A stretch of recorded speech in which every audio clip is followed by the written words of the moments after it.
A todos una muy buena tarde. Solo por favor me confirman si tenemos buena transmisión. Buenas tardes, tardes, licenciado. Sí, licenciado, Sí, se ve bien y se bien. escucha. Amables, muchas gracias. Bien, miren, nuestras transmisiones virtuales van a ser de esta manera. Yo voy a estar compartiendo un video en el transcurso de la explicación, similar al video que yo ya subí a Facebook de las clases de la semana pasada.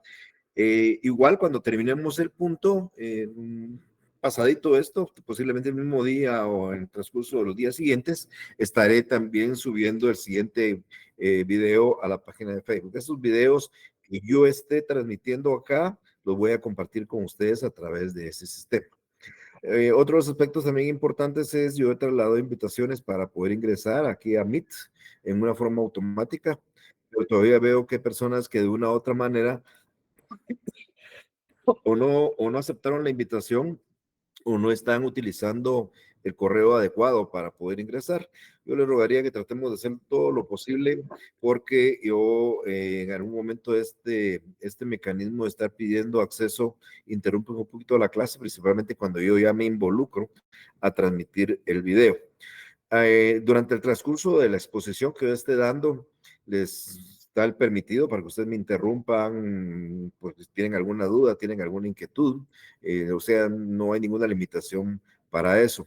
E igualmente, mi intención es que estas actividades que sean por la vía de Meet, estas virtuales, se desarrollen en una plática que dure aproximadamente 45 minutos para que dejemos unos 15 minutos de tiempo y ustedes puedan hacer preguntas o relatar cualquier cosa que ustedes quisieran hacer. Pero ya entrando un poquito en materia, estuvimos hablando en la clase anterior un poco sobre el tema relativo al derecho procesal y al derecho sustantivo, al derecho objetivo y al derecho subjetivo. Ya les decía yo que uno tiene la facultad de poder recurrir ante un órgano jurisdiccional a reclamar justicia. Eso es una facultad que tiene uno como persona dentro del ámbito del derecho y puede ir a reclamar cualquier asunto. Ahora, en el ámbito de todos estos temas procesales, nosotros no podemos ir, si ustedes quieren, pero no es desde el punto de vista procesal, a solicitar la colaboración del presidente de la República, del presidente del Congreso, de un ministro del culto, de un sacerdote o de cualquier personalidad que uno quisiera para que le pueda ayudar a resolver una controversia. Y por supuesto, la personalidad tiene la facultad, si es su deseo, de poder coadyuvar y colaborar en la solución. Pero esa solución debe ser una solución amigable. Porque cuando la solución amigable no resulta, cuando yo no logro obtener el resarcimiento de un derecho que yo estoy reclamando por la vía, por ejemplo, extrajudicial, que así podríamos mencionarlo, entonces nosotros tenemos que recurrir ante un órgano jurisdiccional. Yo decía la semana pasada que este debe ser el extremo. Siempre debemos de buscar la solución del conflicto previo a llegar a un órgano jurisdiccional. Pero bien, vamos a entrar ya de lleno para hablar un poco sobre estos temas y de las figuras o las instituciones que vamos a tocar hoy, ese tema de la jurisdicción por un lado y la competencia por el otro. Aquí es bien importante, tal vez como un punto previo a poder explicar todo esto, mis estimados amigos, es que quien va a conocer nuestro reclamo, quien va a conocer nuestra pretensión, va a ser un juez. ¿Pero por qué un juez? Pues porque un juez tiene jurisdicción. Creo que esto es bien importante resaltarlo, ¿verdad? Entonces, un juez tiene jurisdicción y es el único, porque tiene jurisdicción facultado para administrar justicia. Mientras la Constitución Política de la República no cambie y la Constitución diga que los jueces son los que pueden administrar justicia, nadie más que los tribunales pueden administrar justicia. Y estoy hablando de una Corte Suprema de Justicia, de tribunales de apelaciones o salas de apelaciones, de tribunales de primera instancia y jueces de paz, porque la jerarquía del sistema de justicia está de esa manera. El Tribunal Supremo, la Corte Suprema de Justicia, abajo de ellos están las salas de apelaciones que conocen en segunda instancia, luego vienen los juzgados de primera instancia que como regla general conocen en primera instancia y los de grado más bajo o grado inferior se denominan jueces jueces de paz, que en muchísimos casos conocen como que fueran de primera instancia, pero eso lo voy a explicar oportunamente. Entonces, la palabra jurisdicción realmente no existía en la época primitiva. Y no existía en la época primitiva porque en la época primitiva no había Estado, y como no había Estado, pues tampoco existía poderes del Estado. O sea, no teníamos dos organismos del Estado. No existía un órgano judicial, no existía un organismo judicial, y entonces, por supuesto, esto se resolvía a través normalmente de la violencia. Se utilizaba la autodefensa o se utilizaba la venganza, y entonces para resolver un problema es, bueno, te llevaste una vaca, me la devolves o nos matamos. Por dar una idea más o menos de cómo funcionaba eso, la ley del más fuerte. La ley del más fuerte prevalecía y era el que obtenía los resultados esperados y el más débil no. Eso podría estar sucediendo en la actualidad, por ejemplo, si ustedes como persona individual tuvieran que enfrentarse a una de las grandes empresas nacionales, imagínense una discusión a la fuerza entre ustedes con Cementos Progreso, con Pollo Campero, con la Pepsi Cola, y entonces habría una desigualdad por pues, los poderes económicos y la fuerza que tiene cada uno. Y eso es lo que no se busca. En el sistema de justicia hay igualdad frente al sistema de justicia. Y entonces cuando el Estado se inicia, y que yo les decía también, les decía el comentario, se inicia a través de la creación del organismo legislativo y el ejecutivo,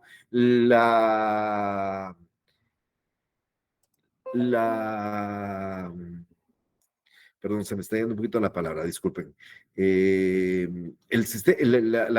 administración de justicia es reclamada por los ciudadanos. Entonces, los ciudadanos reclaman que el sistema de justicia quede en el Estado para que el Estado pueda administrar frente a iguales, donde el particular puede enfrentarse ante el superior, pero en condiciones idénticas. Entonces, como reinaba la violencia y reinaba la ley del más fuerte, entonces cuando surge el Estado y surge el organismo judicial, entonces aparece la definición de jurisdicción. El Estado monopoliza el sistema de justicia. Ustedes se dan cuenta que el Estado es el único que puede administrar justicia, y así lo dice la Constitución Política de la República.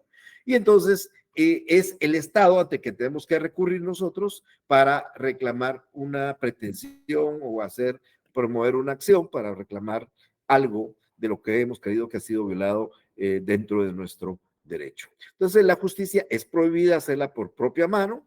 O sea, ahora no es factible hacerla. Sin embargo, también es importante resaltar que cuando la justicia no camina bien, entonces regresamos a la época primitiva. En países de Europa, por ejemplo, ustedes miran que el sistema de justicia funciona bien y por ende que lo que hay, más tranquilidad, menos delincuencia, menos asesinatos, menos problemas entre las personas. ¿Por qué razón? Porque cualquier inconveniente se resuelve mediante un sistema de justicia que es eficaz. Cuando no es eficaz el sistema de justicia, entonces la gente regresa a la época primitiva. Si ustedes saben y han sabido, ahora ya no resulta tanto, aunque lo hay todavía, pero hubo una época en que en Guatemala eran los linchamientos día a día había linchamientos. Agarraban a un estafador, ahí mismo lo quemaban. Agarraban a un secuestrador, ya no le entregaban a la justicia, sino ellos hacían justicia por mano propia. Esto, por supuesto, es prohibido en un país moderno. Sin embargo, pues por supuesto, ante la falta de recurso de la administración de justicia, la gente en su desesperación actúa de esta manera. Porque el sistema, la idea es que el Estado monopolice el sistema de justicia y con esto trate de mantener la paz. Este término jurisdicción se confunde con otro término jurisdicción, porque son sinónimos, que trata o da la idea que la jurisdicción es un ámbito territorial. Ustedes van a encontrar el ámbito administrativo que dice que los alcaldes tienen jurisdicción, entonces van a ver ustedes que confunden el ámbito territorial con el concepto o la definición que yo quiero darle en el ámbito del derecho procesal. Esta figura viene del latín jurisdicción, que significa acción de decir o declarar el derecho. Pero que en términos generales, ¿qué es la jurisdicción? Miren, es una potestad que se le asigna a ciertos órganos o algunos órganos del Estado para administrar justicia, para imponer la ley, para declarar el derecho. Eso es decir, Yo insisto, ustedes pueden ir ante el presidente de la República, el Congreso, ministros, funcionarios, personalidades, a reclamar justicia, que lo más que ellos pueden hacer es interceder. Pero coactivamente no pueden obligar. A mí no me podría llamar el presidente de la República y decirme: si usted no paga esa deuda, usted tiene estos problemas, porque eso sería una amenaza de él, no es una atribución de él. Por ejemplo, estoy hablando de quien es nuestra máxima autoridad en el país, pero no podría hacerlo, porque no le corresponde a él esa labor, sino esa labor le corresponde por ley, porque la Constitución de Política de la República así lo establece, a los tribunales de justicia. Este artículo, el 203 de la Constitución Política de la República de Guatemala, dice claramente que la justicia se imparte de conformidad con la Constitución y la ley de la República y que corresponde a los tribunales de justicia, ojo, la potestad de juzgar y promover la ejecución de lo juzgado. En la clase de última anterior, cuando yo explicaba el Código Procesal Civil y Mercantil y les hablaba de los libros del Código, les decía: el libro segundo tiene los procedimientos para juzgar: ordinario, oral, sumario, arbitral, y el libro tercero, los procedimientos para ejecutar: ejecución en la vía de premio, juicio ejecutivo, ejecuciones especiales, ejecuciones de sentencias nacionales y extranjeras. Bueno, ahí está en el mismo Código Procesal Civil, le da la alternativa cómo el juez juzga y cómo el juez ejecuta. En el ámbito penal, pues hay jueces penales o tribunales de tribunales penales y tribunales de ejecución penales. Y lo mismo va a pasar en un juzgado de trabajo. Entonces, ¿quién juzga y quién nos puede obligar a cumplir con el juzgado? Un órgano jurisdiccional, o mejor dicho, palabras más sencillas, un juez o tribunal de justicia. Licenciado, disculpe. Por favor, dígame. Sí, dígame. Así como usted está diciendo de que antes se linchaban a las personas por cualquier delito, así como en colonias muy pobres, no sé si usted ha visto o se ha dado cuenta de que ponen carteles los de la misma colonia, dicen de que cualquier ladrón que encuentren lo van a linchar o lo van a golpear. ¿Qué pasaría si algún familiar del delincuente pone esta denuncia y nadie de la comunidad se da como, ¿cómo le digo? Nadie se delata contra nadie. Entonces, ¿qué procede ahí? Mire, pues ahí yo no he visto los carteles. Sí he visto carteles donde dice: este lugar está resguardado por los vecinos y ningún delincuente va a ser aceptado. Eso he leído yo en algunos lados. Pero, por supuesto, si hay un cartel donde dice: mire, cualquiera que entre aquí lo vamos a linchar, un delincuente, pues en cierta forma es una amenaza, pero es una amenaza general. Cualquiera puede presentar una denuncia y el Ministerio Público estaría obligado a investigar quién está poniendo esos carteles, porque es una amenaza generalizada, inclusive para inocentes. No, ¿qué va a pasar? Pues el Ministerio Público iniciará una investigación y de encontrar algún responsable, pues tendrá que procesarlo por el delito que encuadre dentro de esa figura. No sé, ahorita no tengo el Código Penal, pero no sé si encuadra, por ejemplo, en la figura delictiva de las amenazas. Pero es factible hacerlo. Lo que no es factible es cumplirlo, que ellos efectivamente tomen la justicia por mano propia, porque eso es ilegal, eso es de la época antigua, eso es de la época primitiva. Actualmente los sistemas de justicia deben de funcionar. O sea, no podríamos nosotros nunca avalar un linchamiento bajo la justificación que ese juzgado no funcionaba y el juez era muy malo o el juez era muy lento o no. Eso no lo podemos justificar mientras la Constitución política diga que quien juzga y hace ejecutar al juzgado son los tribunales de justicia. Ok, muchas gracias, licenciado. Bueno, entonces, ¿cómo definimos la jurisdicción? Una potestad del Estado a través del organismo judicial para juzgar y ejecutar lo juzgado o hacer cumplir forzosamente lo juzgado. Ya les he dicho varias veces, por favor, no es de sacar una definición exacta, sino la idea es que ustedes tengan esa. Cuando yo empecé el día de hoy diciéndoles ante quién vamos, pues vamos ante el juez. Vamos ante el juez. Ahora, todo así como entre paréntesis, no sé, 30 años, era muy fácil llegar a ser juez. Yo me recuerdo que yo jugaba softball con algunos abogados y uno de ellos era magistrado de la Corte Suprema de Justicia. Y literalmente, buen amigo, que en paz descanse, por cierto, me dijo: mira, Mario, ¿no quieres ser juez de familia? Nos hace falta un juez de familia. Yo tenía unos 8 o 10 años de graduado posiblemente, pero no me interesaba, no me llamó la atención. Pero si yo le hubiera dicho que sí, me hubiera designado juez de primera instancia de familia. No, yo no tuve esa intención. A partir de los años 90 aproximadamente, pues surge, perdón, voy a hacer un paréntesis. Madeline, por favor, dígame.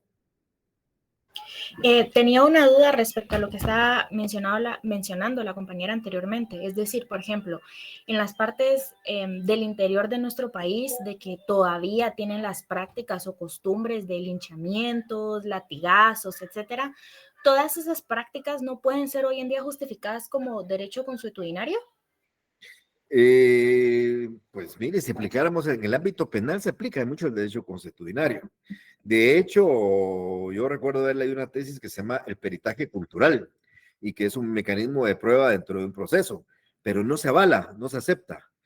Claro, al momento de juzgarse a quien agarró y linchó a alguien y se le procesa, la defensa podría alegar una circunstancia de esa naturaleza, pero un asesinato, un homicidio no se justifica como derecho consuetudinario. Tal vez el latigazo podría hacerlo, sin embargo, mi criterio es que sigue siendo un delito, podría ser lesiones graves, gravísimas, ¿verdad? Entonces, en el momento de la defensa, ya será el defensor el que alega que es un derecho consuetudinario. Por ejemplo, cuando yo escuchaba o leía esta tesis, yo me recuerdo haber leído un ejemplo, porque el problema que se da es que nuestro sistema de justicia dice que se aplica por igual, pero lamentablemente se aplica por igual a desiguales. O sea, muchos somos iguales, pero muchos también son desiguales. Cultura, en religión, en costumbres, etcétera, etcétera. Entonces, recuerdo yo que había un jovencito de 18 años que se veía en esa época, porque en esa época era un delito, ahorita también lo es, pero en esa época un jovencito de 18 años se llevó a su novia de 12 años al río e hizo el amor con ella. Y por supuesto estaba detenido y estaba preso por violación. En esa época, cuando yo leí esa tesis, expliqué, eso era un delito de violación a los 12 años. Ahora la violación es hasta los 18, pero en ese tiempo antes era estupro y después era la violación. Pero entonces esta persona no sabía, esta persona indígena no sabía por qué estaba preso. Sí, su papá, su abuelo y su bisabuelo hicieron lo mismo.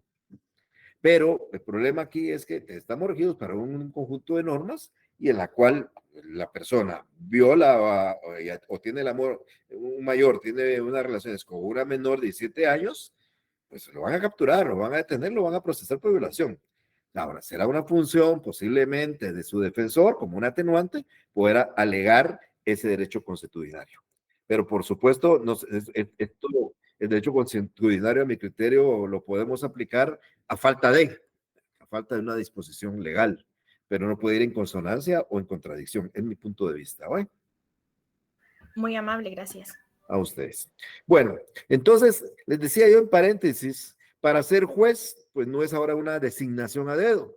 Ahora hay una carrera judicial donde ustedes, si quieren ser jueces, primero pues tienen que cumplir ciertos requisitos, que uno de ellos es, pues, recuerdo yo, tener por lo menos 4 años de graduado y comparecer a una convocatoria que hace la Corte Suprema de Justicia, el organismo judicial, y en esa convocatoria cumplir con todos los requisitos, y si son admitidos, pues ustedes tienen que recibir un curso en la Escuela de Estudios Judiciales. Yo fui del primer profesor de la Escuela de Estudios Judiciales, y en esa época, no sé si sigue siendo lo mismo, eran 6 meses de estudio, y se recibían aproximadamente 50 cursos distintos. Y en esos 6 meses o esos cursos distintos era necesario aprobarlos todos, y cuando ya ustedes aprobaban el curso, pues lógicamente ya eran, ya tenían la opción a que fueran elegibles como jueces. Y si eran elegibles como jueces, pues pasaban por proceso de juramentación y los convertían en jueces. A partir de ahí, usted juez tiene jurisdicción. Usted juez ya puede administrar justicia. Usted juez ya puede decidir sobre una controversia con autoridad de cosa juzgada. Entonces, es la importancia de la jurisdicción. Pero sigamos hablando de algunos otros elementos. Por ejemplo, la jurisdicción tiene 3 elementos que son importantes resaltar. Por ejemplo, el elemento subjetivo de la jurisdicción son las personas o los sujetos que comparecen o participan dentro de la jurisdicción. El principal es el juez, él es el que tiene jurisdicción, este es el órgano estatal facultado para administrar justicia. Pero claro, se le administra a sujetos procesales que recurren ante él a reclamar justicia y recibe la colaboración el juez dentro de la actividad jurisdiccional de los terceros. Ustedes van a encontrar peritos, expertos, testigos dentro de los procesos que coadyuvan el ámbito judicial. Entonces, el elemento subjetivo de la jurisdicción, en primer lugar, es los sujetos que en ella participan. Luego tenemos un elemento formal que está entablado en el procedimiento, el método o el instrumento que nos sirve a nosotros para administrar justicia. Como yo les decía en las clases anteriores, el proceso penal es uno. Ahorita no me lo pregunten, pero es un proceso penal. El proceso civil son varios, pero esos son los elementos importantísimos y fundamentales para llevar a cabo el procedimiento. Nosotros ustedes van a encontrar 4 procesos de conocimiento, 8 procesos de ejecución, varios procesos voluntarios, y aquí este mecanismo, este instrumento es el que les sirve a ustedes para llevar a cabo la jurisdicción. Y por último, tenemos un elemento material que está conformado por los fines de la jurisdicción. La jurisdicción realmente tiene 2 fines, uno público y uno privado. El público es de interés general y el privado es de interés, valga la redundancia, particular. ¿En qué consiste ese interés público y ese interés privado? Mire, pues, cuando un juez conoce un asunto, vamos a poner un juez de familia conociendo un juicio de divorcio o un juez de familia conociendo un juicio de alimentos, pues llega alguien que reclama el divorcio en contra de otro por una causal o alguien que reclama alimentos en contra del obligado a dar alimentos. Y entonces el juez lleva a cabo un procedimiento y decide la controversia. A la par, pues un juez penal decide un conflicto también penal, un juez civil decide, bueno, todas esas actividades son secundarias y resuelven intereses particulares, pero el conjunto de la solución de todos estos problemas, lo que trae dentro de una colectividad es paz. Cuando la gente está satisfecha por el sistema de justicia, funciona, entonces en esa colectividad hay paz social, hay tranquilidad. Entonces la jurisdicción lo que busca, en primer lugar, es resolver un interés entre particulares, pero realmente la función primordial de eso es mantener la paz dentro de una colectividad, que no regresemos a la época antigua de la violencia, sino que haya paz. Aquí hay jueces muy buenos que mantienen en paz muchos de sus municipios, sus departamentos, porque son ágiles para resolver, porque se resuelven con mucha celeridad, pero hay otros lugares donde la gente ya no cree en los jueces y por consiguiente entonces utilizan la violencia. Cuando hay un buen sistema de justicia, hay paz dentro de esa colectividad o dentro de esa sociedad. Y ese es el elemento importante de la actividad jurisdiccional. Siempre he dicho que el ser juez, pues no es cualquier cosa. El ser juez requiere, lógicamente, una importancia fundamental. Miren, ¿cómo sería? El presidente de la República tiene grandes poderes. El presidente de la República puede decretar acuerdos gubernativos, crear leyes realmente a través de esos acuerdos gubernativos, dirige los ministerios, hace nombramientos, todo entre sus funciones. Pero los poderes, a mi criterio, del juez vienen siendo mucho más importantes y de verdad con tanto sustento que permite realmente poder cumplir con la función de la administración de justicia. Estos poderes ustedes ya en algún momento tuvieron que haberlos visto en teoría del proceso, creo yo. Sin embargo, lo voy a repetir y si no los vieron, pues no está de más. Realmente, para ser juez, o el que es juez, mejor dicho, tiene 5 poderes importantes. Primero, hay un poder conocido como el notio, que es el poder de conocimiento, y nos explica que cuando yo someto a conocimiento de un juez una controversia, el juez está obligado a conocerla y la va a conocer. Inclusive aunque las condiciones cambien. Por ejemplo, un juez que hoy podía conocer esto porque era competente, pero después cambió la ley, seguirá conociendo eso. Es un poder fundamental. Tiene esa facultad de hacerlo. Y más que una facultad, una obligación de hacerlo. El juez no puede negarse a administrar justicia, siempre y cuando esté facultado conforme a las reglas de la competencia para hacerlo. Pero es un poder del juez. Aparte de eso, el juez tiene la facultad de convocar a las partes a través del poder de la convocatoria, o mejor dicho, el vocatio, como ustedes lo quieran mencionar, vocatio, coertio. El vocatio es un poder de convocatoria. El juez tiene la facultad de citar a las partes y hacer apercibimientos para que comparezcan dentro del proceso. Por ejemplo, un juez, ustedes lo van a ver en el transcurso de toda esta exposición, emplaza al demandado para que se manifieste en un juicio de ordinario, y lo apercibe de que si no, lo va a declarar rebelde. Puede citar a alguien a prestar declaración y si no lo apercibe, de declararlo confeso. Puede citar a un testigo para que comparezca y si no lo apercibe, de conducción para que preste su declaración. O sea, el juez tiene ese poder de convocatoria hacia las partes. Si las partes no cumplen, podrían no llegar, pues hay un apercibimiento que resulta en algo, por supuesto, negativo para la parte. Ser rebelde, ser confeso, es un punto en contra dentro de un proceso civil. Entonces el demandado puede hacer esos emplazamientos dentro del proceso a través de ese poder de convocatoria. No podríamos encontrar a un juez decidiendo justicia, administrando justicia, si no tuviera poderes coercitivos. Imagínense, a mí el juez, ¿qué me importa a ellos? Es un juececito de un municipio recóndito de ahí de Huehuetenango y ese que me puede hacer, ese no me puede hacer nada a mí. Entonces, yo soy poderoso, yo tengo mucho poder, yo tengo mucho dinero. No, ese juez llega y ordena el arraigo y la persona no va a poder salir del país. Va a librar una orden al Instituto de Migración para que la persona no salga del país, su poder de coerción. Porque el irse ya es un obstáculo en la administración de justicia. Sucede que tiene un vehículo que posiblemente lo tiene que entregar y lo quiere esconder y el juez ordena que se lo secuestren y se lo van a ir a secuestrar donde lo encuentren. Sucede que está ocupando un inmueble y el juez ordenó que salga y no quiere salir, ordena su lanzamiento con la ayuda de las autoridades. Le embargaron una cuenta en el banco y mucho poder puede tener el banco, pero el gerente del banco está obligado a acatar la orden del juez y no le puede entregar el dinero. Ese juez tiene un poder de coerción, es un juez poderoso. Yo siempre he dicho, cuando hablo en mis clases presenciales, pero por supuesto aquí también, que lo comparo a un Superman. Claro, el otro es ficticio, pero un Superman era más veloz que una locomotora, era más rápido que un avión. Me recuerdo que se me decía que su escudo era un corazón, pero eso era del Chapulín Colorado. Pero bueno, gente con algunos poderes, y el juez tiene esos poderes. Conoce, coertio, puede convocar, vocatio, puede decretar medidas coercitivas, coertio, que son poderes fundamentales de la jurisdicción. Un cuarto poder es el poder de decisión o el judicium. Miren, si yo someto a consideración de un juez un proceso y el juez al final ordena, por ejemplo, y condena, además de ordenar, condena a pagar una cantidad, perdón, me pasé un poquito, disculpen. Y condena a pagar una cantidad, 1,000,000 de quetzales. Pensemos que me da 1,000,000 de quetzales. Tiene ese poder de decidor. Conforme, porque es juez, él decide. Y el otro va a estar molesto, que tiene que pagar 1,000,000 de quetzales. O el juez ordena lanzar a alguien de su casa y ese va a estar molesto porque lo ordenaron lanzar, lo ordenaron. O el juez ordena que una persona que no era papá sí es papá a través de un juicio de filiación y ordena que RENAP lo inscriba como papá.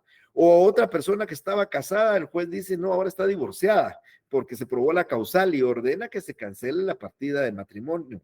O otra persona que estaba unida y el juez ordena que están unidos y por ende hay que inscribir la unión de hecho. O sea, son decisiones del juez. Son decisiones del juez que hay que acatar. Esa es la facultad. Y lo que el juez decide, mis estimados amigos, hay que cumplirlo. El término cosa juzgada se van a familiarizar con él. Cuando ustedes oigan, es una sentencia pasada en autoridad de cosa juzgada, quiere decir que es una sentencia irrevocable.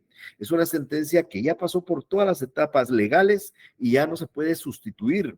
Yo pongo la gran diferencia entre un presidente de la República que tiene más de 2 millones de votos y que dicta un acuerdo gubernativo hoy, pero mañana lo modifica o mañana lo deroga, o viene el nuevo y lo cambia o lo deroga, lo acaba de hacer el actual presidente, el presidente anterior dictó un acuerdo gubernativo dándole seguridad a sus exministros, y viendo el actual y ya lo derogó, pues tiene esa facultad, es parte de la facultad. Aqueo, pues fue pasajero y tardó 2 meses y terminó. El Congreso de la República, con 160 diputados, dicta una norma, con una ley, hoy, y la legislatura o la misma legislatura pues decide dejarlas en efecto y deroga las normas. Es usted la facultad que hay. Pero aquel juez del municipio más recóndito en Huetenango, juez de paz, que dicta una sentencia, que ya pasó por primera instancia, que ya está firme, que ya no la puede cambiar otro juez de paz, no la puede cambiar un juez de instancia, no la puede cambiar la Corte Suprema de Justicia, no la puede cambiar el Congreso de la República, no la puede cambiar el presidente de la República, porque esa sentencia es cosa juzgada. Ese es el sustento fundamental de la jurisdicción, que sus decisiones pasan en autoridad de cosa juzgada. Más adelante estaremos hablando de la cosa juzgada cuando estemos hablando un poco de las excepciones, pero eso es lo más importante. Ahora, ¿qué pasaría si el juez decide que hay que pagar 1,000,000 de quetzales o el juez decide que hay que entregar un inmueble, hay que desocuparlo, por dar un ejemplo?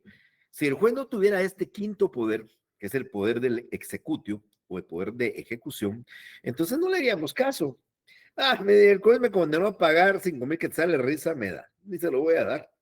El juez me condenó a entregar un carro, ni lo voy a entregar. El juez me ordenó hacer una pared y no la voy a hacer. El juez me ordenó botar una pared y no la voy a botar. Entonces, un juez de un municipio ese no tiene ningún poder. Sí tiene poder.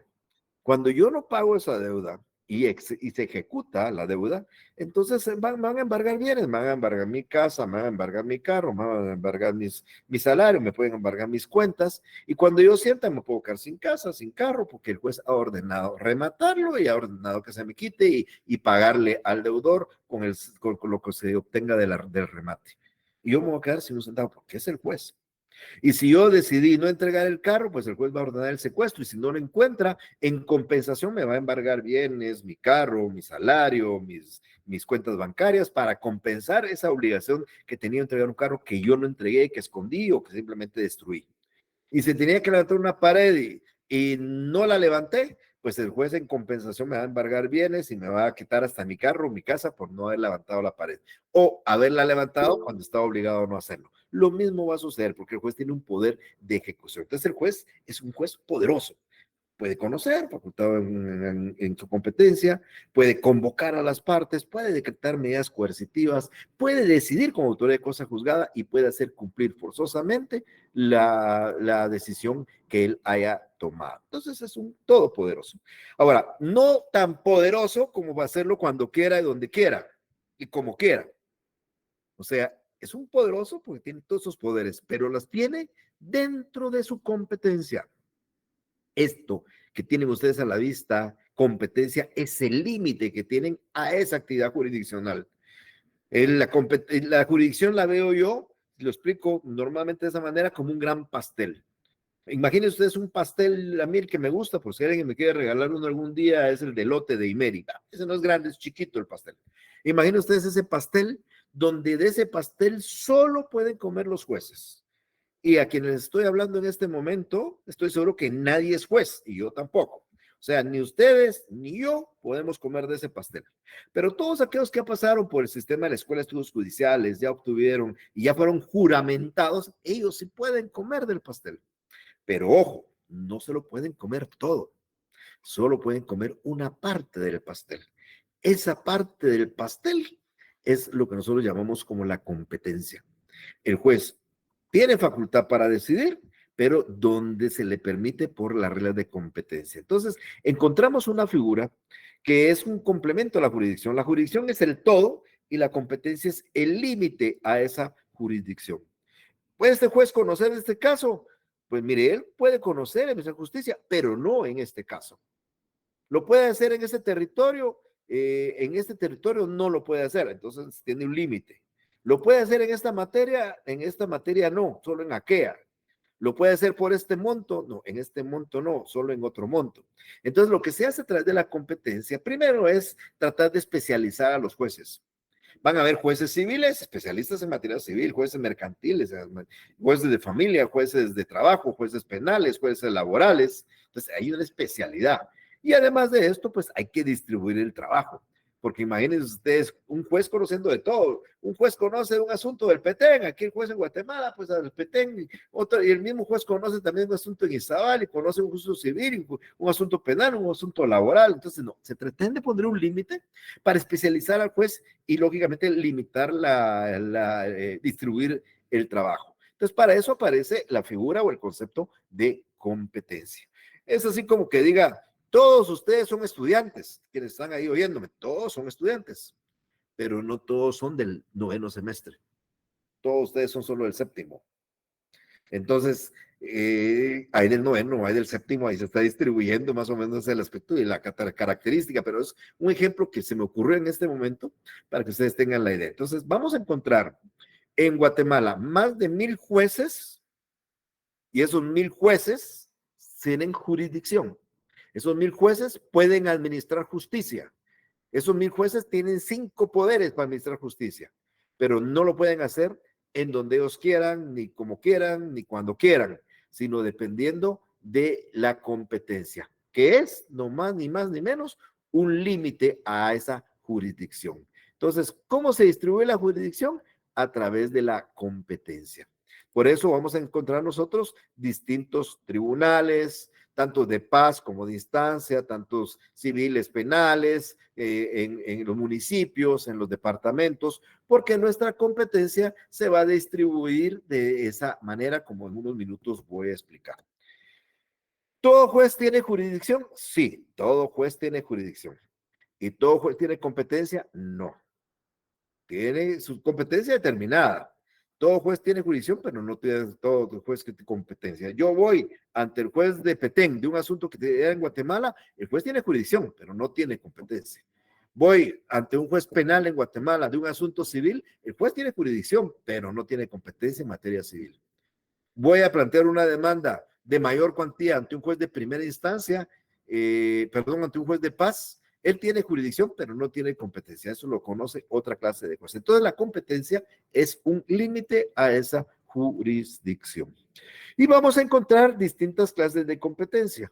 En nuestra actividad, en nuestro código, vamos a encontrar ciertas reglas. Yo les voy a pedir, por favor, si pueden ustedes leer hoy y mañana el artículo 1 al artículo 28 del Código Procesal Civil.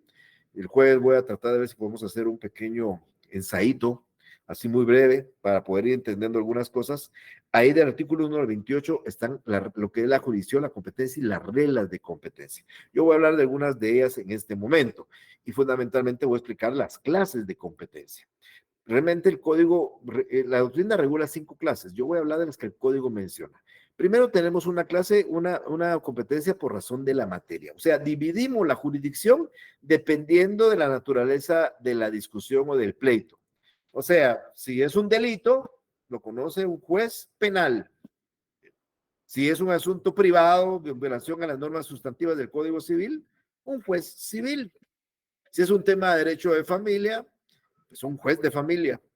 Si es un problema que surge de una relación de trabajo, trabajador-patrono, un juez laboral. Entonces, encontramos que la competencia, primero para distribuir el trabajo ponemos jueces penales para conocer asuntos penales, jueces civiles, asuntos civiles, juez de trabajo, asuntos de trabajo. Ni un juez de trabajo puede conocer un asunto penal, ni un juez penal un asunto de trabajo. Tan sencillo como eso. Esta competencia no tiene ningún inconveniente con ustedes, no tiene ninguna inquietud, ninguna duda, no hay ningún problema para entender. Ustedes saben que esas son las clases de materias que hay y lo empezaron a ver desde el inicio del derecho, cuando comenzaron a hablar del derecho civil, del derecho privativo, del derecho público, etcétera, etcétera, etcétera. Luego de esto tenemos una competencia por razón de cuantía. Entiéndase cuantía como monto, ¿eh? Dependiendo del valor de la demanda, o sea, de lo que reclamamos en la demanda, así va a ser el juez que lo va a conocer. La mayoría de demandas llevan un monto, la mayoría, no todas. Si yo estoy planteando una demanda para cobrar 1 millón de quetzales que me deben de una letra de cambio, pues hay 1 millón de quetzales. Si yo estoy reclamando pensiones alimenticias y quiero que condenen al demandado a pagarme 2,000 quetzales mensuales, hay un monto determinado. Si yo quiero cobrar las rentas de una casa porque el señor me pagaba a mí 3,000 mensuales de renta, hay un monto determinado. Si a mí se me interesa cobrar daños que me ocasionaron a un carro y ya me hicieron el expertaje y sucede que los daños son 5,000 quetzales, hay un monto determinado. Pero hay juicios donde no hay monto determinado. Si yo planteo el divorcio, nada más el divorcio, solo quiero que disuelvan un vínculo conyugal, no hay valor. Yo quiero que declaren falso un testamento, no hay valor. yo quiero que me corrijan una alteración del lindero que se hizo en un interdicto, no hay valor. Entonces, la regla es que cuando hay un valor, lo conoce dependiendo del monto, o un juez menor, que es un juez de paz, o un juez mayor, que es un juez de primera instancia. Los asuntos de menor cuantía lo va a conocer un juez menor, un juez de paz.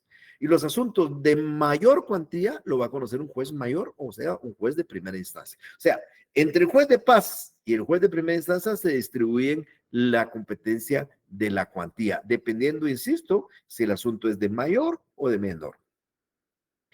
Si ustedes ven su código, y hoy lo van a ver ustedes en su código, van a encontrar de que el código establece, por ejemplo, que la cuantía era 500 quetzales, la menor. Eso era en 1965. Algunos códigos todavía tienen esos 500 quetzales. Ustedes ven su código físico. Entonces, cuando ustedes vean 500 quetzales, significaba que en esa época un juez menor, o sea, un juez de paz, conocía de 1 centavo hasta 500. Y el juez mayor, o sea, un juez de instancia, conocía de 500 quetzales 1 centavo para arriba. Eso cambió en los años 70, más o menos. Y entonces cambió, y otros códigos de ustedes va a decir 2,000 quetzales.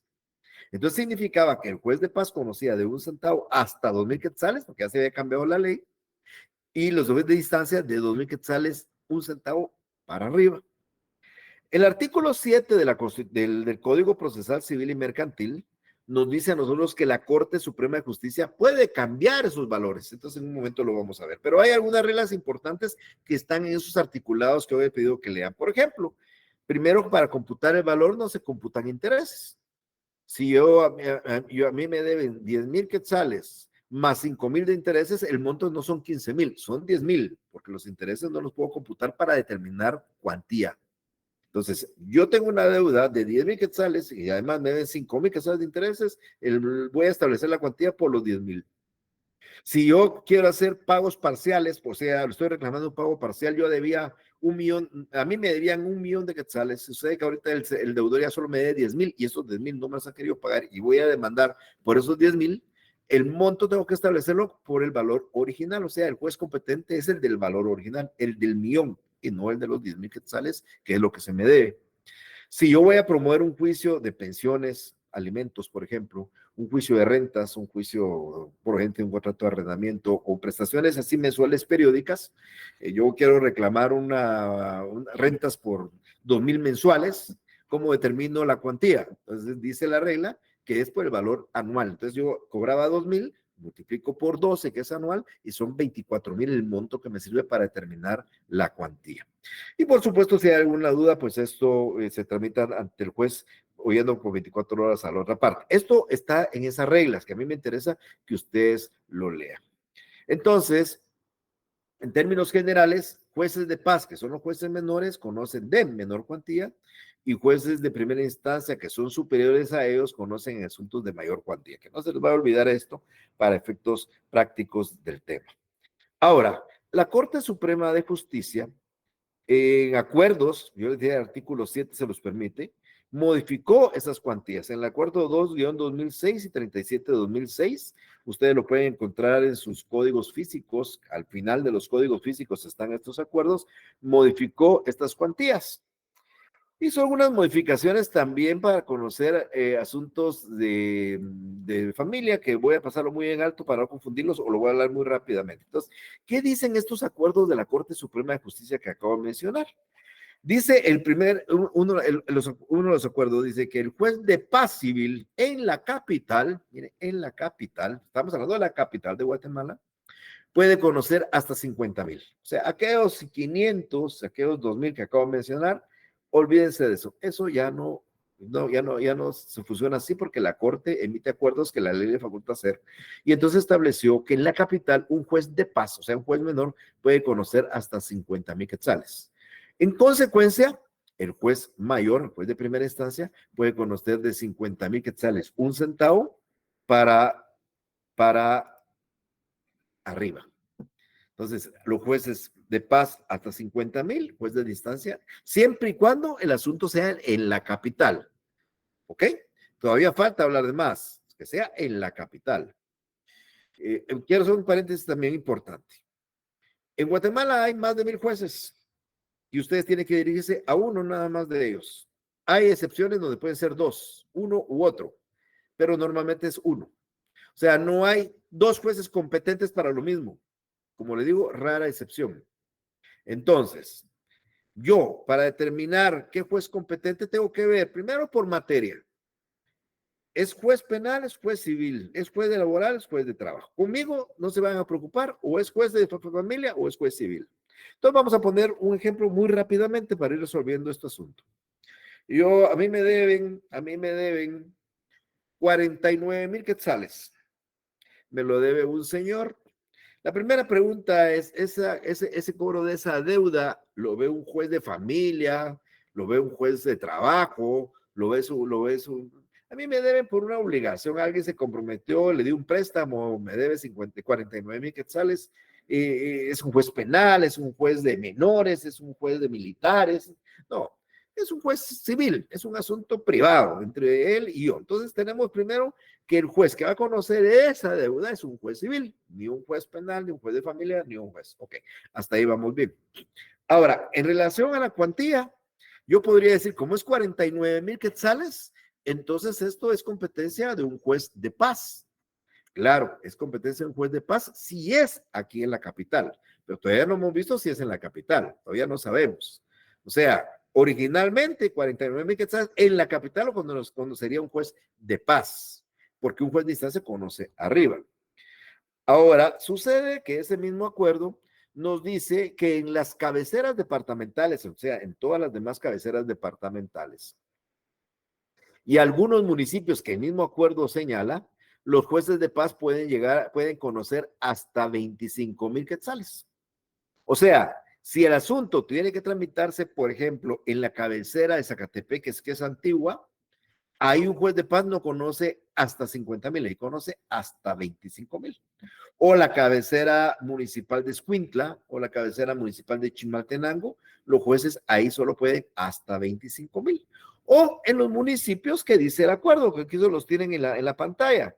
Coatepeque, Santa Lucía, Malacatán, Ixchihuán, Santa María Nevaj, Poptum, Santa Eulalia, los de aquí cerca de Guatemala, Misco, Matitlán, Villanueva. Esos jueces, por la cantidad de habitantes que tiene el municipio, por la actividad económica que desarrolla el municipio, por cuestiones donde se mueve, hay mayor flujo de negociaciones y por ende obligaciones, entonces la Corte decidió que en esos municipios un juez de paz sí puede conocer hasta 25,000, pero no más de eso.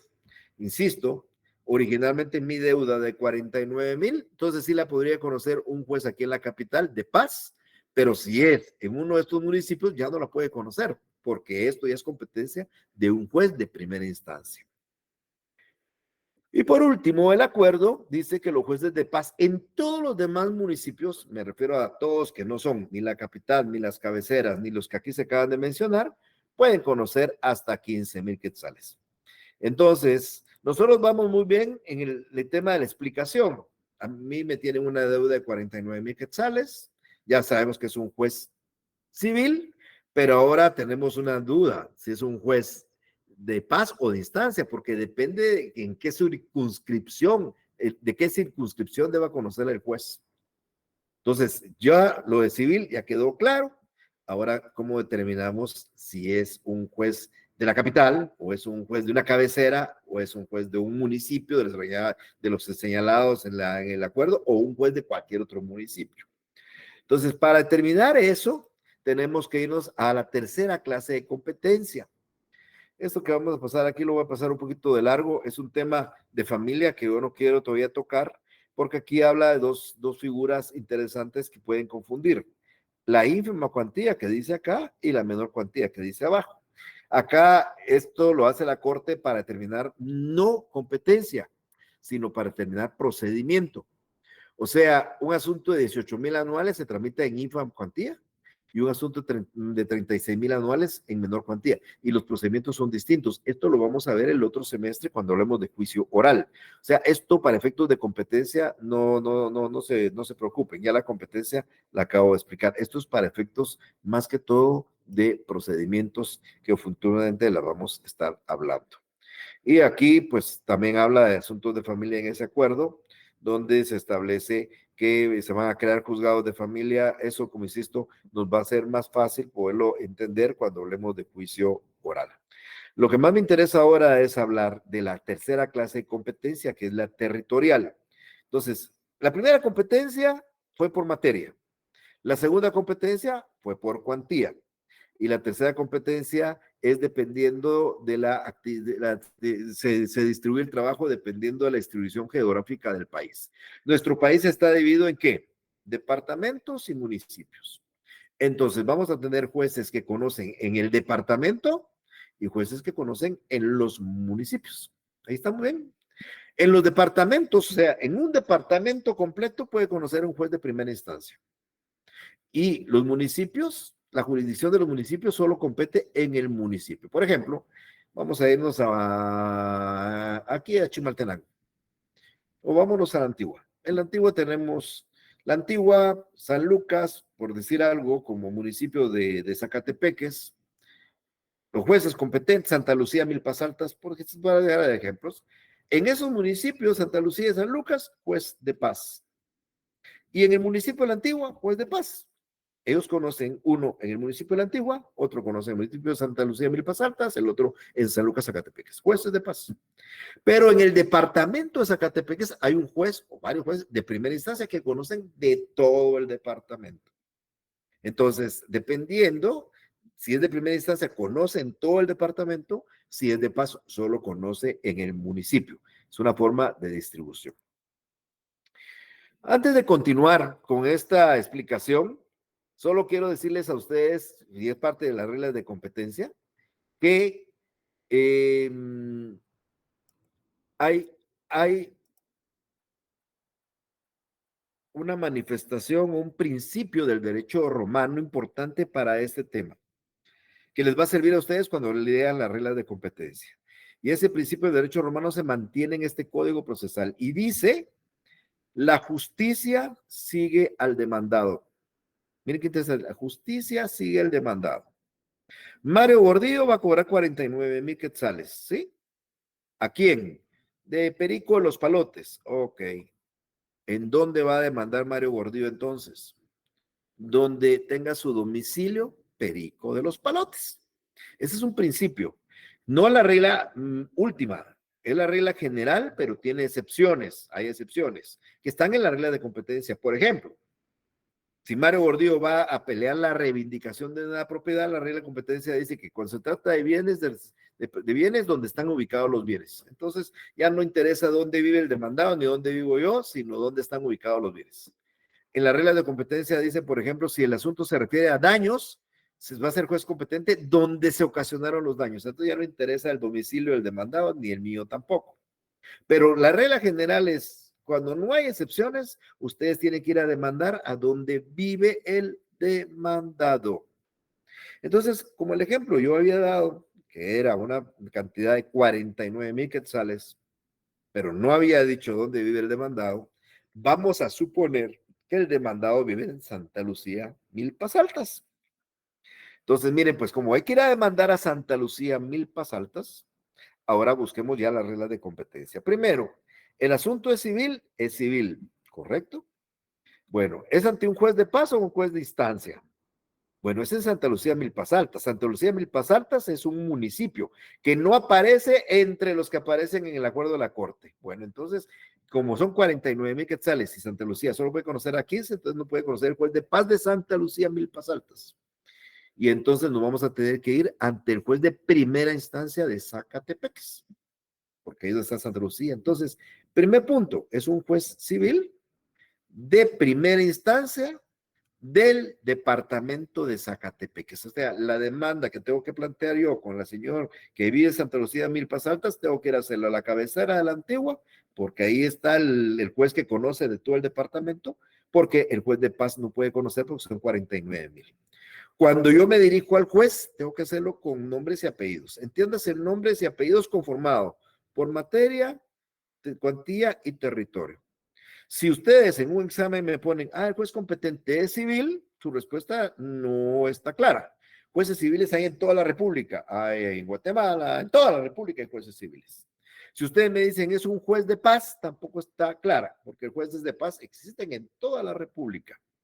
Si ustedes me dicen es un juez de Zacatepeques, pues Zacatepeques hay un montón de jueces en todos los municipios y en la cabecera. Ustedes me tienen que decir que es un juez de primera instancia, civil, o sea, primero cuantía, civil, materia, y luego territorio de Zacatepeques. Ese juez es el juez competente. El juez de primera instancia civil de Zacatepeques puede conocer la demanda que voy a plantear contra un señor que vive en Milpas Altas por la cantidad de 49,000 quetzales. Así funciona la red de competencia y así deben de ustedes de trabajarlas. Porque si yo me dirijo ante el juez de paz de Santa Lucía, Milpas Altas, me van a rechazar la demanda porque van a decir, mire, yo no puedo conocer de 49,000, yo puedo conocer hasta 15,000.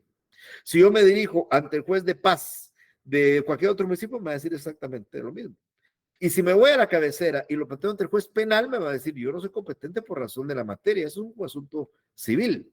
Entonces, todo eso tenemos que manejarlo para saber con qué juez tenemos que dirigirnos, porque aquí existen dos grandes problemas para quien se equivoca. Uno, que el mismo juez decida y diga que no es competente, lo cual podría ser normal, y la otra es que el juez no lo capte y sea la parte contraria la que le plantea a usted una excepción previa que se llama excepción previa de incompetencia para que el juez que esté ahí no pueda conocer de ese procedimiento.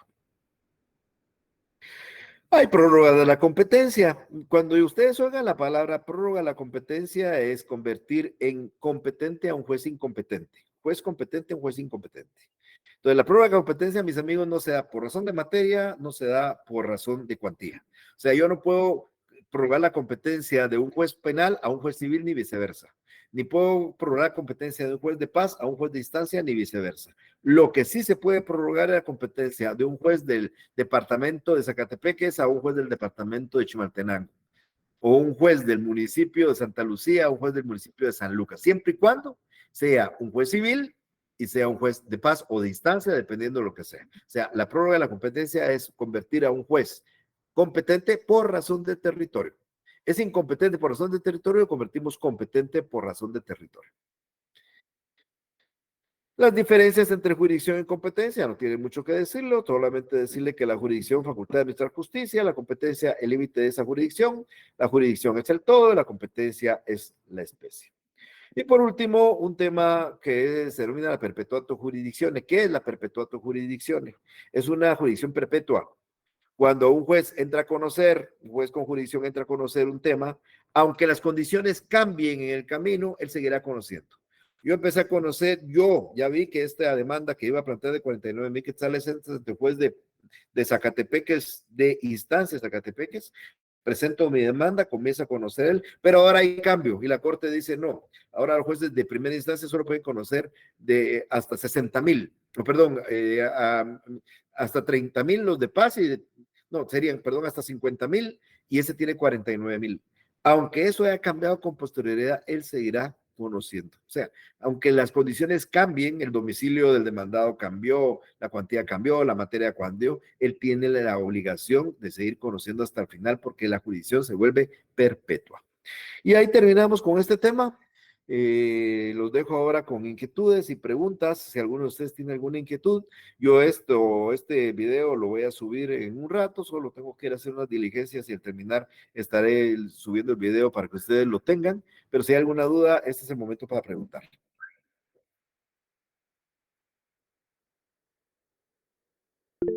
Sí, Carlos, por favor, si es tan amable. Licenciado, muy buenas tardes.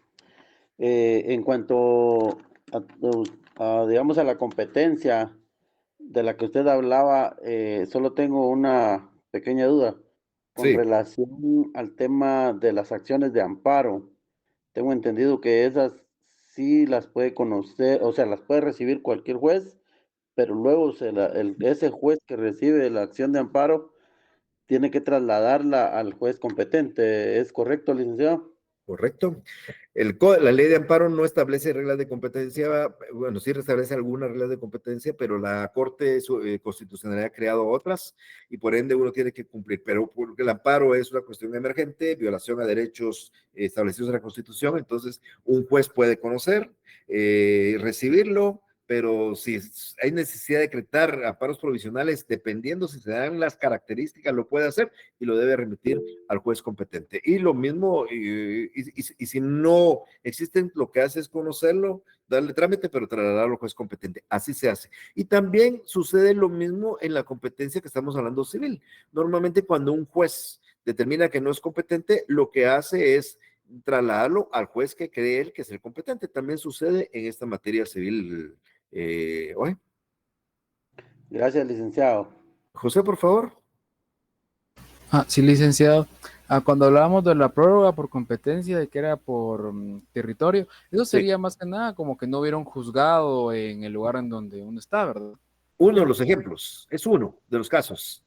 Pero se da también, por ejemplo, cuando a usted lo demandan en un territorio que no es, pero usted contesta la demanda y no alega la incompetencia.